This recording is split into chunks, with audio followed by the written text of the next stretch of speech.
Okay guys, நம்ம இப்போ ஒரு கிளாஸ் கான்ஃபரன்ஸ் விளாட வந்திருக்கோம். வந்த இடத்துல நம்ம எப்போவுமே ஃபர்ஸ்ட் ரவுண்டு எஃப்ஐ தான் எடுப்போம். ஏன்னு கேட்டிங்கன்னா அந்த எஃப்ஐ எடுத்துட்டு அந்த ஃபர்ஸ்ட் ரவுண்டு அப்படி இந்த ஒன் டாப் அடிக்கிற சுகமே தனி.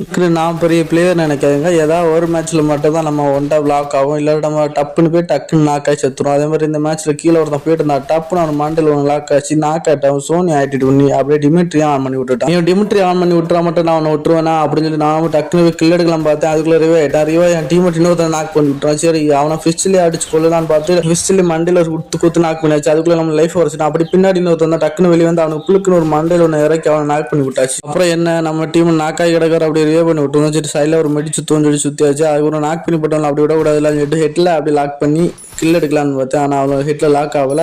அதில் பாடியிலே அடிச்சு கில் எடுத்து இன்னும் பாதி கட்சி குறவா இருந்துட்டு ஒரு மெடிக்கெட் சுற்றினேன். மெடிக்கெட் சுற்றிட்டு இன்னும் ஒருத்தன் தான் இருக்கான். அவனை தேடி போவோம் அப்படின்னு நானும் ஓடி போனேன். பேக்கில் வந்து எனக்கு கொஞ்சம் டேமேஜ் கொடுத்தான். சரி பேக்கில் இருக்கா அப்படின்னு சொல்லிட்டு அவனை கில் எடுக்கலாம்னு சொல்லிட்டு நான் ஒரு புல்லட் அவன் மேலே பட்டு இந்த சைடு வந்துட்டேன். இந்த சைடில் வந்து நம்ம ஹெட்டில் ட்ராக் பண்ணோம். அப்படி கடைசி ஒரு புல்லட் ஹெட்டில் பட்டு அவனை கில் எடுத்தாச்சு. மறக்க